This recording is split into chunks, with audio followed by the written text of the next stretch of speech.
a good cure for a common cold. What is that? You take a bathtub, you fill it full of gin. Full of gin? You take all your clothes off, you get in the bathtub, and you sink beneath the liquid, so your head is completely covered. Beneath the liquid? Yeah, yeah. Wouldn't you drown? Well, no, because the lower you sink, the higher you get. Let's look at a clip.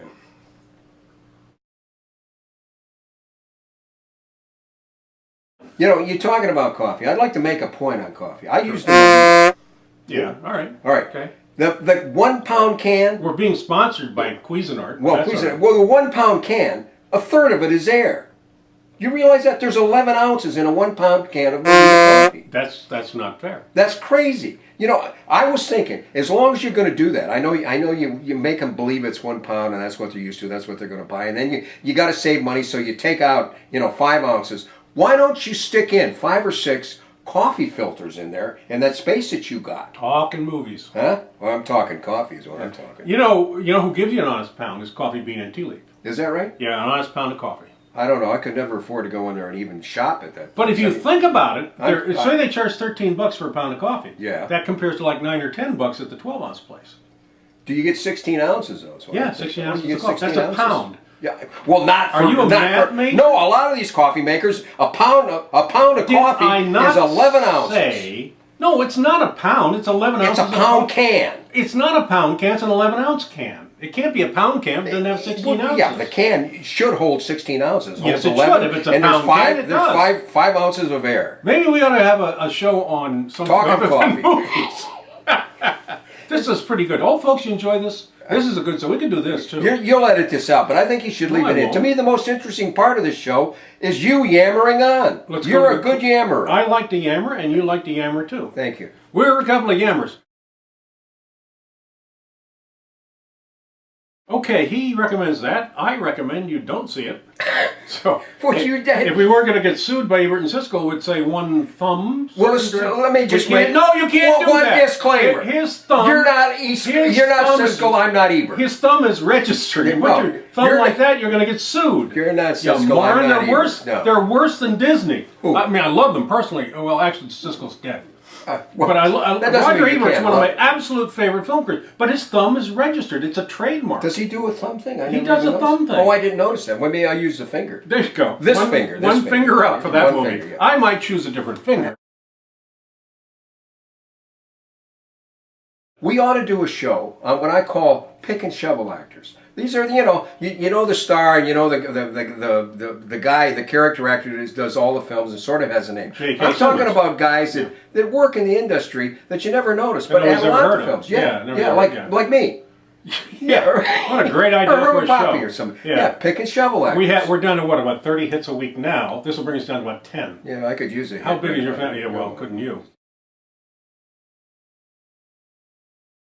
I'm so glad they picked that rock and roll giant to the Rock and Roll Hall of Fame, Randy Newman.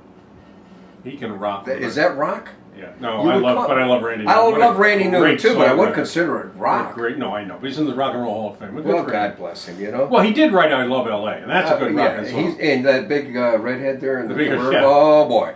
Yeah. One of the best videos ever made, one of the best songs. He would write ironic songs and people thought they were serious, like short people. Yeah. He doesn't dislike short people. Well, I don't know that to be true. He works in Hollywood. All the producers are about Paul Williams. Paul Williams is a short guy. Paul Williams, yeah. Yeah, you see Paul Williams in a lot of commercial calls. I never realize it's the same guy until I saw him on TV once. What is he going there for commercial calls? He wrote Evergreen with Barbra Streisand. I know, but he was a commercial actor. I used to have to read against him.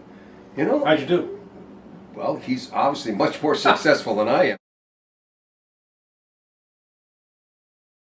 Another place I like is Panda. You ever go to Panda, the Asian fast food restaurant Panda? Oh, it's in Vons, isn't it? No, well, Panda has a lot of locations all around. There may be one in Vons. I don't go to Vons. I go to Ralph's. I do too. Yeah, because there are more Ralphs than Vons. They're just easier. This program is going to be canceled. You know, I know there are people. There are two groups of people who talk to me about Old Coot and the Geezer. One group says, "Why don't you guys do movie reviews? I thought it was supposed to be about movie reviews." The other one says, "You know, I really like you guys yammering on. Why don't you do more talking and less about the movies?" Maybe we should do 2 separate shows. Maybe we should just have our own talk show. Yammering? Yammering. The Yammering Coot and Geezer show. Yeah, Yammering. Coot and Geezer, Yammering. This may be, we can maybe use this as our first Yammering show. The title of the show is Talkin Movies. It doesn't mean you have to do movie reviews. No. You're talking anything to do with movies. You could, we could say, for example, I read the paper today, and I was looking through the movie section, which led me to something else, and then you could go off on that track. Yeah, that'll draw in That'll viewers. work. That'll draw in viewers. Meanwhile, I'm sweating like a pig here in this raincoat. Let's take that coat off. Well, we're doing, I didn't do a costume change after we did the noir show. Oh. So if we do the Yammering show, people are going to say, why is he wearing the dumb hat and the raincoat? They're going to think probably I have issues. I have issues, but this is the reason I'm wearing the raincoat. Okay, so what are we into now? This has been the Yammering Coot and Geezer show. You got a lot of yammering tracks you could just cut into stuff, Let's show a clip.